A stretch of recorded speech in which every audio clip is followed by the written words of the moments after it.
No, I didn't actually murder a cat. That would be terrible world building. Well, just hear me out. Schrödinger's cat. You must have heard of it before. It's the most famous, and let's be honest, also kind of misunderstood, thought experiment in all of science. It's the go to example for quantum weirdness. The idea that a cat can be both dead and alive until someone goes ahead and takes a look. But what if that's wrong? What if the cat was never in that spooky state? What if the whole point of the experiment has been twisted into a pop science myth? I'm your favorite panda, and in this video, I'm going to kill Schrödinger's cat. I'm going to show you why the cat was already either dead or alive the instant the experiment began, and why the real mystery isn't in the box with the cat, but in a quantum secret. Here's what you'll understand by the end. What quantum superposition really means. And it's not what you think. Why Schrödinger built this morbid box in the first place. He was complaining, not explaining, the true observer that collapses the quantum state. Hint, it's not you. And ultimately, how facing a paradox head-on can often reveal a deeper flaw in how we see reality itself. So, if you're ready to look past the meme and see the masterpiece of logic underneath, let's begin. Let me first explain quantum superposition with a couple of simple examples. Imagine a tiny object like a subatomic particle. It can exist in all possible states at once, or think of a coin spinning in the air. Until it lands, it's both heads and tails. You see, in the quantum world, a particle can be spinning clockwise, counterclockwise, and every way in between, all at the same time. Now, I know what you're thinking. That's just a coin, panda. How does that apply to a cat? Great question. Let's dive deeper. Quantum superposition is like a pixel on your screen that hasn't decided if it's red or blue, yet it's holding the potential for both. The entire image hasn't loaded. Or think of a spinning top that's also wobbling and also sliding, all at once, until it touches the table. In the quantum world, particles are like that top, doing everything at once until something makes them choose. So if that's the rule for a single atom, what happens when we chain it to a cat? First, let's set the stage. Imagine a box. Inside this box, we have a cat, a vial of poison, and a quantum trigger. The quantum trigger is something like a radioactive atom that has a 50/50 chance of decaying. If the atom decays, the poison is released and the cat dies.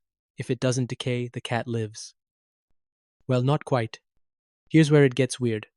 According to the principles of quantum mechanics, the radioactive atom is in a state of superposition. It's both decayed and undecayed at the same time.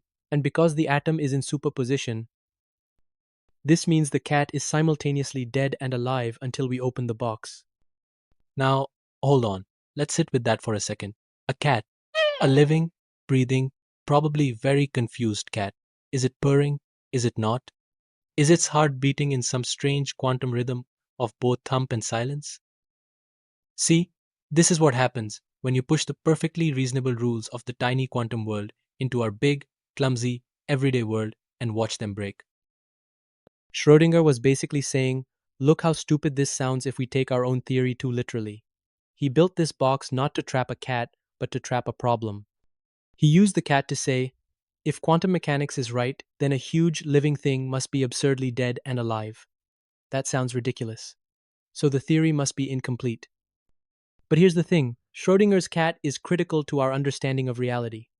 It forces us to ask some really tough questions about the nature of existence, like how am I going to kill the cat? It starts by asking a simple question, when does the superposition end? Let's dive deeper into the core of the mystery. The rules of quantum mechanics say the superposition instantly collapses the moment it is observed or measured. This is known as the measurement problem. It's one of the biggest puzzles in quantum mechanics, and it's what makes Schrödinger's cat so fascinating. Now, let's go back to the flipping coin analogy.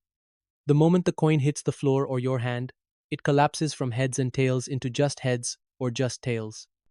In the cat's case, the superposition collapses into either dead or alive. According to the traditional interpretation, it happens the moment we open the box and look inside. But that doesn't make sense, does it? Is reality itself waiting for us to look? Or what if we're missing the point? What if the cat was never a quantum zombie to begin with? So, well, what I am going to do is that I'll kill the cat by saying the box itself is the observer. Here I am pointing my finger at the one thing everyone forgot, the box itself.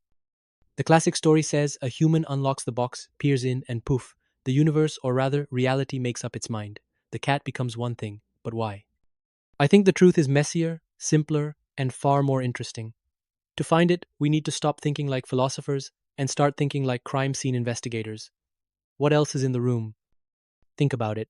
The moment the tiny quantum particle interacts with the massive room temperature cat, the cat's environment, the Geiger counter, the poison, the air, is so messy and complicated that the superposition collapses instantly, long before we open the box. The key insight is that the collapse doesn't need a human eye as much as it needs a measurement. The quantum system interacts with the environment, and that interaction is the measurement. Think of the quantum particle's secret like a whisper.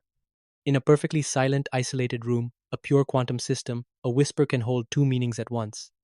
But put that whisper in a room with a purring cat, buzzing lights, and rattling air conditioners, the whisper gets drowned out instantly. It has to shout one clear meaning to be heard at all. That's collapsing the wave function. The observer is basically any interaction that's too big and clumsy to keep a quantum secret. A single photon of light bouncing off the atom is enough to measure it.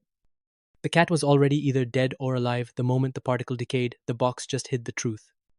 This means that the cat's fate was sealed the moment the experiment began, not when we decided to look. So, I didn't need to open the box. The second the experiment started, reality entered the chat, slapped the atom on the shoulder, and said, "Pick a side, buddy." The box was just keeping the result a secret from us. But wait, if the cat can't be dead and alive, does that mean all the weird quantum rules are fake? Absolutely not. Quantum mechanics is one of the most successful theories in the history of science. It explains phenomena that classical physics can't even begin to touch. It just means we need a better explanation for how the micro world talks to the macro world. So where does that leave us? To sum it up, the cat was never truly dead and alive. It was an excellent thought experiment to expose the limits of the theory, but the environment, the heat, the air, the sheer number of particles inside the box killed the superposition instantly.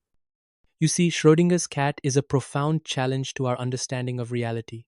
It forces us to confront the fact that the rules that govern the tiny world of particles are very different from the rules that govern our everyday lives. And while we still don't have all the answers, we're getting closer every day. So the next time someone tells you something exists in superposition, remember the cat. The moment a quantum idea tries to enter our messy, hot, real world, the party is over. I killed the cat by letting reality into the box. This is the first video on the channel, but many more are incoming. For example, look forward to Panda's coming video on every thought experiment that does not make sense. And don't worry, I'll host the cat on this channel in the next video too. So, leave a comment with your thoughts below. What did you think of Schrödinger's cat? And what other thought experiments would you like to see me break down? Stay curious, and I'll see you in the next video.